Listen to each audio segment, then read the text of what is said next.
Bueno, volvemos aquí a TXHealth en txradio.com, así que les recuerdo que nos pueden escribir, mandan preguntas y todo eso con el hashtag TXHealth o TXRadio, porque hoy día vamos a estar hablando de informática médica, principalmente telemedicina en tiempos de crisis sanitaria, y también vamos a conocer un testimonio de un joven que tuvo coronavirus. Así que para conversar de lo primero, ya está con nosotros el doctor José Fernández, neumonólogo pediátrico, experto en informática médica y subgerente general de Rayen Salud. ¿Cómo está, José? Muy bienvenido. Hola, muy bien. Muchas gracias por la invitación. De nuevo, un gusto estar acá.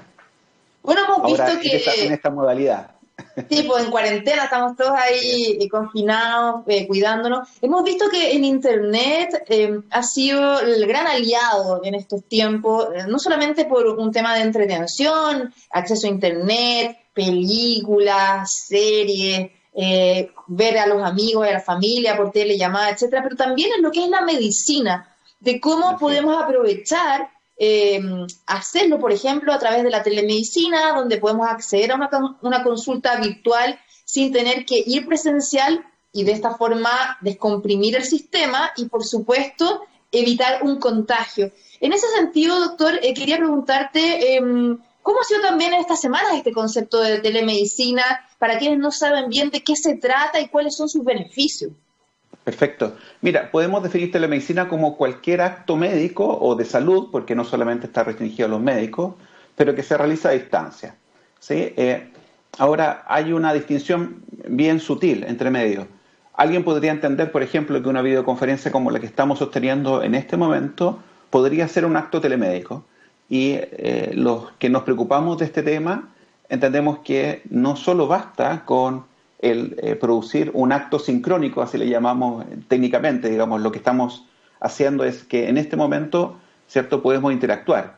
Pero también ocurre, en mi caso, por ejemplo, como pediatra, es que la mamá te manda un WhatsApp y te dice, doctor, mi hijo tiene fiebre, y yo no estoy conectado en ese momento, ¿cierto? Lo veo después de manera asincrónica, la diferencia entre los dos, ¿cierto? Y yo le puedo responder, mira, haz tal cosa, o dar algún tipo de recomendación. Ahora, ¿cuál es la diferencia sutil? Es que, la verdad, para que se produzca un acto telemédico se requieren cumplir ciertas partes de un proceso de salud, ¿cierto? Como el que nos pongamos de acuerdo, como una agenda, ¿cierto? Tengo una cita, por lo tanto yo me preparo como médico y yo me preparo como paciente para la cita telemédica, ¿cierto? Después de que yo pueda dejar un debido registro de la atención y que ojalá la podamos compartir, el que yo pueda emitir una receta, que pueda emitir una orden de examen. Entonces, es mucho más que simplemente conectarnos por alguna aplicación de videoconferencia y darte algún consejo. ¿Por qué?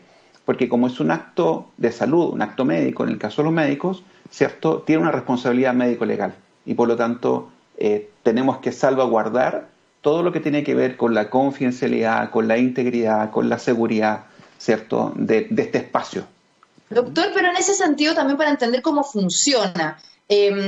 Por ejemplo, FONASA hace poquitos días Sí. atrás dio a conocer que ahora la mayoría de sus consultas van a ser a través de telemedicina, desde consulta psicológica, Uh -huh. dermatológica, entre otras. En ese sentido, el médico o el especialista tiene que estar en su escritorio, por ejemplo, con el computador, donde se habilita un sistema especial de telemedicina. ¿Cómo se conecta el paciente con el médico? Al mismo tiempo tiene abierta la ficha médica de ese paciente. ¿Cómo funciona? Eso es. Efectivamente, FONASA el 24 de marzo emitió un decreto que permite que las prestaciones que estaban consideradas como presenciales, ¿cierto?, se puedan realizar de manera virtual. Ahora, también establece ciertas condiciones y que son lógicas, como las que ya mencionaba, que en el caso de los pacientes nuevos, efectivamente puede ser que yo no tenga una ficha clínica antigua de ese paciente y por lo tanto ese acto corresponda simplemente que yo tenga que dejar un debido registro de la actividad, del diagnóstico y de las indicaciones que yo haya dado y que queden guardados, ¿cierto? Nuevamente protegiendo esta confidencialidad, integridad, ¿cierto? Y seguridad de la atención y que yo las pueda disponibilizar al paciente para que al final el paciente pueda ir a una farmacia o a un laboratorio, ¿cierto? A gestionar estas instrucciones.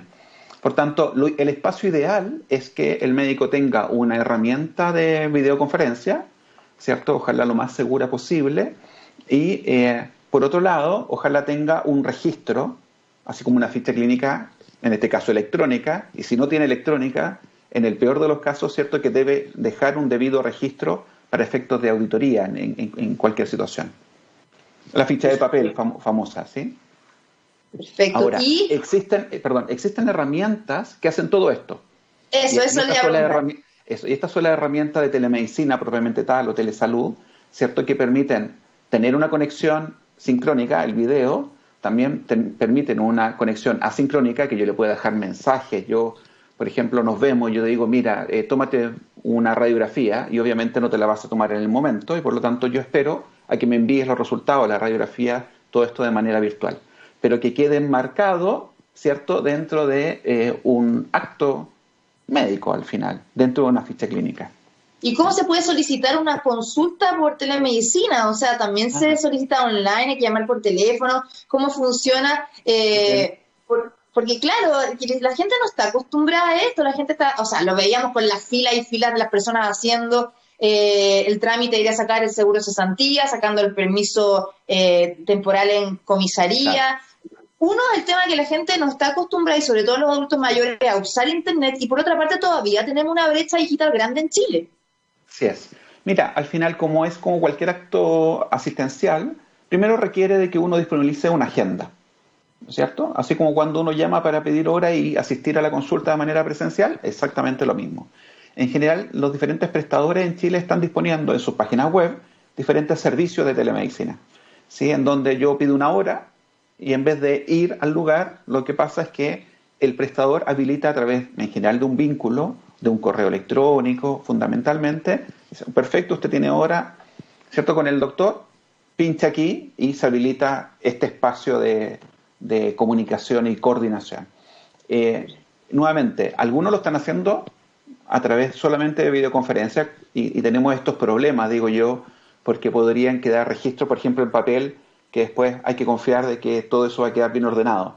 Por otro lado, hay otros que tienen ya servicios de telemedicina, ¿cierto? Que permite que quede todo registrado y que además el paciente lo logre ver. Por tanto, ¿qué nos gusta más a nosotros? Obviamente, que todo quede encapsulado para proteger este acto que es tan sensible, ¿cierto? Porque al final esto es como que yo llevo el box a la casa, el box médico a la casa, ¿cierto? Y por lo tanto también hay que hacer una serie de recomendaciones a los pacientes, también a los médicos, pero sobre todo a los pacientes para que esto ocurra de la mejor manera. ¿Por qué? Porque en este espacio yo no puedo hacer un examen físico, por lo tanto, Eso le iba a preguntar. claro, ¿cierto? Yo dependo fundamentalmente de la entrevista. Esto es como volver a la medicina antigua, a la anamnesis, le llamamos los médicos, ¿cierto? A la historia de la enfermedad y sobre eso tomar acciones. Y que también el paciente entienda claramente que no se dan las condiciones ideales de una consulta presencial, en donde yo podría tener más elementos para hacer un diagnóstico. ¿Sí? Y por tanto, la comunicación en este espacio es súper clarita, súper clarita. Lo que pasa es que igual en la actualidad con lo de la pandemia y las cuarentenas, hay muchos médicos que están cancelando sus consultas Sí. físicas. A mí me pasó, por ejemplo, con mi hijo, yo cuento muchas veces mis casos personales, no por un tema como egocéntrico, sino por la cosa que uno le pasa como a cualquier persona. Y dos veces el pediatra me canceló la hora. Entonces, me imagino que no se quieren exponer a contagiarse, pero por otra parte, eh, no siempre uno tiene como acceso a hacer esta consulta online. Por Así otra es. parte, también tuve una experiencia bastante interesante y le quiero contar cuando yo me fui de viaje, a mi hijo le dio una alergia horrorosa en toda la Ujú, espalda y hice una teleconsulta, me acuerdo con un médico, esto fue en Brasil, y me ayudó muchísimo, me dio todos los medicamentos a ujú, través de la teleconsulta, fui a comprarlo y a mi hijo se mejoró. Entonces, mm. también hay que verle el lado positivo cuando uno no tiene acceso presencial, sobre todo en estas circunstancias, ayuda mucho una consulta virtual. Sí. Mira, efectivamente también está pasando de que muchas de las consultas privadas, dado las cuarentenas y todas estas dificultades que estamos teniendo hoy en día, se han tenido que ir cerrando. Y eso es un problema también económico para un grupo privilegiado como somos los médicos, pero que obviamente afecta, ¿cierto? Por tanto, yo creo que, a ver, nadie estaba preparado para esta contingencia. Ningún país estaba Nadie. preparado para esto, ¿cierto? Y por tanto, estas crisis hay que transformarlas en una oportunidad y hemos, en nuestro caso, desde nuestra empresa, ¿cierto?, que disponibiliza una plataforma de telemedicina, hemos recibido muchas consultas respecto de esto, digamos, cómo habilitarla, cómo funcionar respecto a esto, y de médicos en general que no son nativos digitales. Entonces, y eso también Claro. a mí me llama mucho la atención, porque uno piensa que de repente puede ser más dificultoso para un adulto mayor, tanto médico como paciente, ¿cierto?, acceder a esta tecnología, pero uno se da cuenta que, por ejemplo, el uso de WhatsApp y de cuando mis papás, por ejemplo, descubrieron este tema de la videoconsulta, o sea, de la videoconferencia, Sí. es maravilloso, ¿te fijas? Entonces, y ahora es todo así. Por lo tanto, yo creo que nada, la crisis nos hace aprender de nuevas formas de comunicarnos y nos obliga también a los médicos, ¿cierto?, a disponer de nuevos mecanismos que también nos van a ayudar a nosotros, obviamente, y quizás después de que pase todo esto, porque esto va a pasar, ¿cierto?, se abran más consultas médicas virtuales.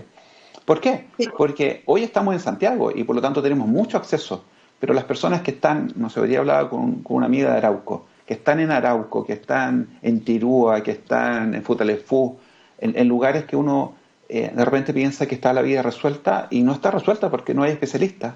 Y por lo tanto Ese esta es la punto es súper única clave. forma. Hay muy Esta es pocos la única especialistas forma. en regiones. Yo me acuerdo de mi papá, que es oncólogo mamario, tenía que viajar una vez a la semana a Calama para poder Claro, ayudar a gente, sobre todo a mujeres que tienen cáncer de mama, y era la claro. única forma, y no hay especialistas. Ahora, dos preguntas, doctor. Una, Ujú. ¿qué necesito yo como paciente para tener una telellamada? Necesito, por ejemplo, un computador o un celular con video, tengo que tener, no sé, una conexión a Wi-Fi, o no es necesaria solamente datos móviles. ¿Qué se necesita? Eso por un lado, y lo otro, ¿se paga lo mismo que una consulta presencial o es más barato? ¿Usted sabe?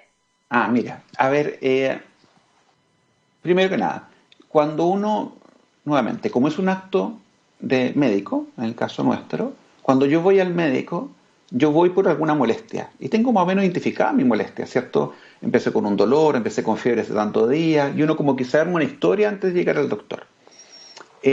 Por lo tanto, el primer requisito es que el paciente entienda que esto es una consulta y por lo tanto también que se da en un tiempo y como no se puede hacer examen físico, lo más importante es ojalá escribir cuáles son mis síntomas, mis molestias, ¿cierto? ¿Qué he estado tomando, qué enfermedades tengo, qué remedios tengo?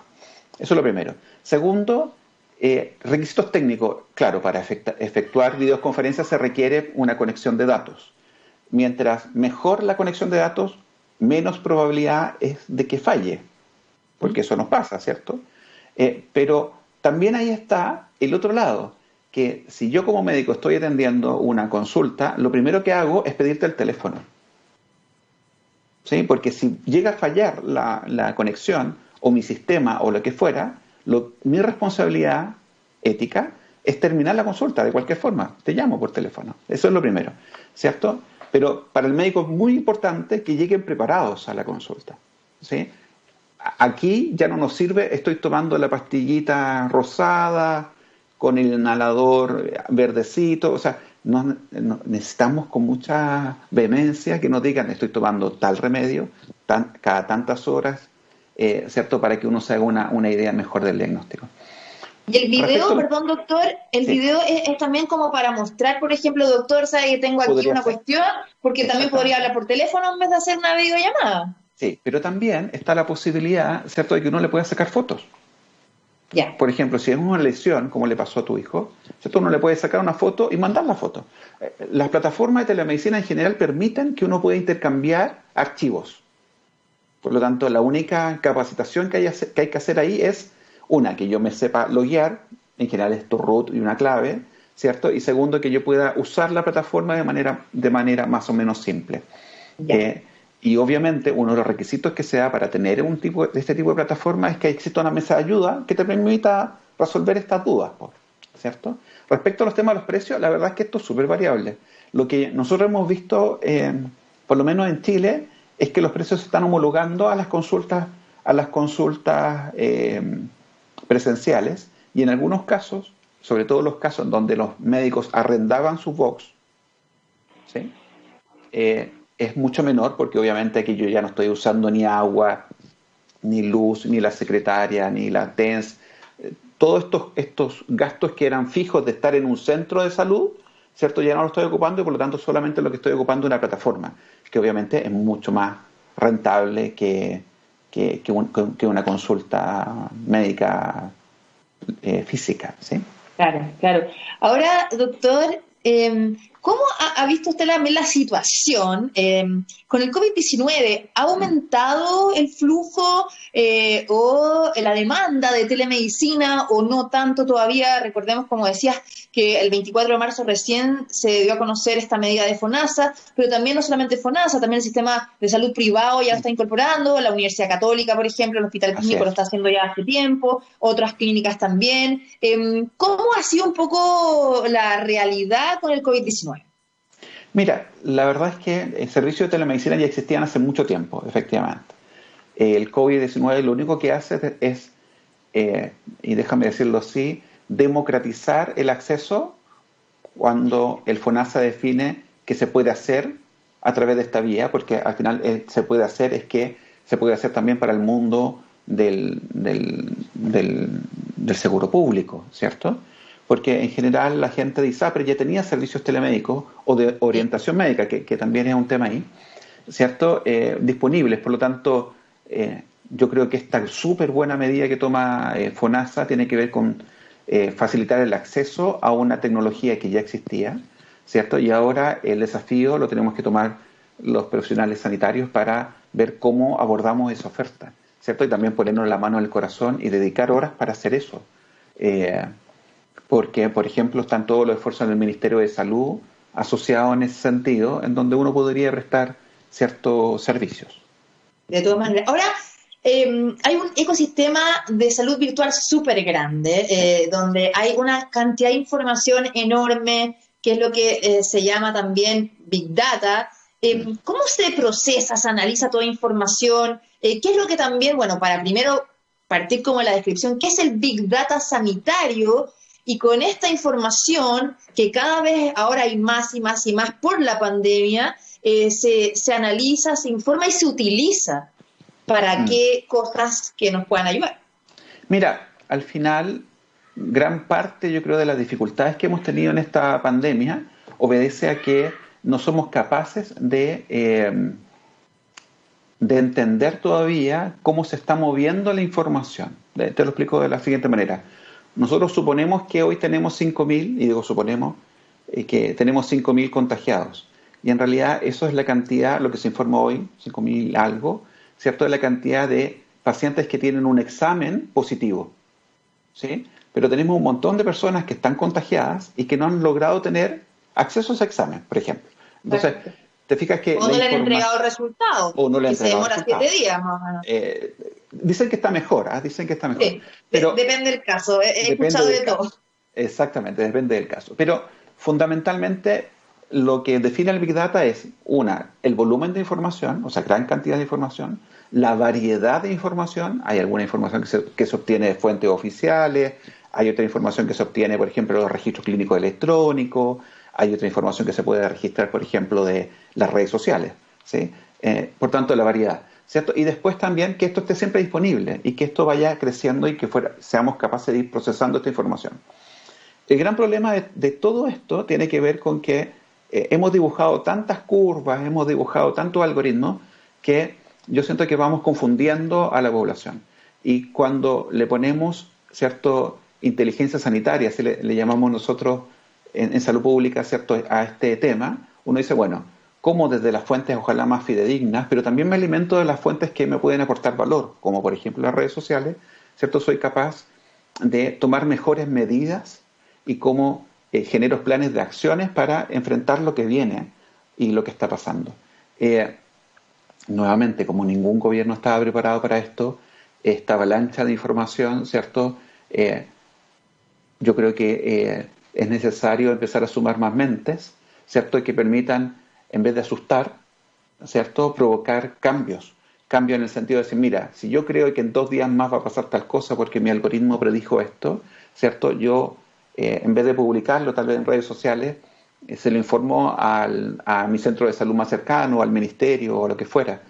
Yo creo que esta iniciativa hay que que entiendo está liderando el Ministerio de Tecnología, ¿cierto? De crear Una mesa de datos, una que mesa de está datos, trabajando ¿cierto? con matemáticos, haciendo modelamiento, etcétera. Exactamente, exactamente, es el camino correcto, ¿sí? Un poco que nos dé más certeza. La data, ¿cierto? Que se transforma en información, es para gestionar mejor. No es al revés, no es al revés, ¿cierto? Da lo mismo tener millones de datos si no somos capaces de producir, que al final de que se transforma en información, que hoy en día yo creo que estamos pegados ahí, es donde estamos todos confundidos y asustados, en mucha información, ¿cierto? Que lo veamos puesto como un resultado en una gestión, ¿cierto? Así como, mira, al final voy a necesitar tantos ventiladores o tantas camas o tengo que abrir tantos hospitales. Oye, Yo creo que doctor, ese es el camino. pero ya para finalizar, se habían hecho muchos modelamientos matemáticos respecto a esta pandemia en Chile, donde hasta el mismo ministro de Salud, Jaime Mañalich, decía que acá a fines de abril íbamos a tener casi que 100.000 contagiados, o sea, una cifra estratosférica. También yo, entrevistando a varios expertos en informática, como tú, claro, eran unas cifras que no se condicen con la realidad. ¿Cómo de alguna forma todo este Big Data o estas proyecciones también matemáticas a veces fallan? Y lo que pasó en Chile, lo mismo dijo ahora el ministro hace unos días atrás, como que habían sido excesivas las proyecciones que no se condecían con lo que está pasando ahora en la realidad chilena. Sí, mira, solo, a ver, yo soy especialista en salud pública y entiendo que hoy, aunque pareciera que tenemos mucha información, la tenemos de afuera, ¿bien? Lo que se ha demostrado es que la pandemia no ha tenido el mismo, la misma evolución en todos los países. Por tanto, tenemos muy poca información en Chile como para llegar a modelos predictivos, ¿cierto? Que sean muy certeros. Todos los modelos son modelos, por lo tanto, estas cosas pueden ir cambiando. Pero me quiero aprovechar, Andrea, de mencionar dos cosas. Una, que en general nosotros enfocamos mucho todo el tema de la telemedicina a las teleconsultas. Pero hoy en día, por ejemplo, es súper importante entender de que todo acto de salud que se hace a distancia, por eso le llamamos salud virtual, que nos gusta más, este concepto un poco más amplio, ¿cierto? No solamente obedece a la teleconsulta con un médico. Hoy en día, por ejemplo, se está realizando una tremenda labor de profesionales de enfermería, de matronería, ¿cierto? Que están llamando a las personas que están con cuarentena en su casa, Sí. ¿cierto? Y eso es un acto, digámoslo así, telemédico, de salud, de telesalud, ¿cierto? Por otro Psicólogos lado, también, las consultas psicólogo, online. exactamente, o sea, eso es espectacular, porque hoy en día hay Sí. mucha ansiedad, mucha angustia. Por lo tanto, el ámbito de la salud virtual es mucho más amplio que de los médicos, ¿cierto? Que hacemos un pequeño aporte, pero hay un aporte gigante, sobre todo, por ejemplo, en el mundo de las apps, que también es un mundo maravilloso en donde podemos hacer seguimiento de los pacientes, podemos ver si siguen peor, mejor, si están respetando las cuarentenas, ¿cierto? Que esperamos que también esto se vaya viralizando con el poder de esa palabra, ¿cierto? En Chile, y también todo el mundo que tiene que ver con cómo somos capaces de gestionar los casos. Porque claro, estamos muy preocupados de no contagiarnos, los que estamos sanos, pero los que están enfermos lo que necesitan es que alguien los ayude y los oriente. Y la única manera de hacerlo de manera segura es así, ¿cierto? Sí. Es orientación médica, ojalá que yo pueda tener disponible el cómo tengo que tratarlos, cómo los tengo que orientar, ¿cierto? Entregar la información que sea súper fácil de digerir. Y por último, no olvidar que aunque compremos 10.000 ventiladores mecánicos, no existen esa suficiente cantidad de personal en salud que sepa manejarlos. Por lo tanto, el ámbito Exacto. de la teleeducación médica adquiere una importancia trascendental. Oye, Eh, ese es un muy buen punto que lo vamos a tocar para una próxima, porque da eso, para largo, eso. para Pero que todo capacitar esto a es de las salud virtual. personas. Que todo esto es salud Sí. virtual. Así que, bueno, y lo otro me sumo al saludo del Día Internacional de Salud. Todos los años tiene un tema, un motivo. A mí me toca personalmente porque el motivo de este año es celebrar y acompañar a las matronas y a las enfermeras. Y mi esposa es matrona, entonces este día Ah, es muy especial. ¿Sí? Qué lindo. Bueno, doctor José Fernández, neumonólogo, pediátrico, experto también en informática médica y subgerente general de Rayen Salud. Muchas gracias por conversar con nosotros. Y nada, doctor, siempre es un agrado hablar de estos temas e informar a la gente. Bueno, muchas gracias a ti, Andrea. Nos vemos la próxima. Chao, que esté bien. Chao. Y nos vamos a la música, nos vamos ahora con Santana, Zona de Europa. A la vuelta vamos a estar conociendo este testimonio de un paciente con COVID-19 para que nos cuente cómo ha sido su vivencia y que también nos ayude a concientizar sobre que el cuidado es clave. Seguimos aquí en texradio.com.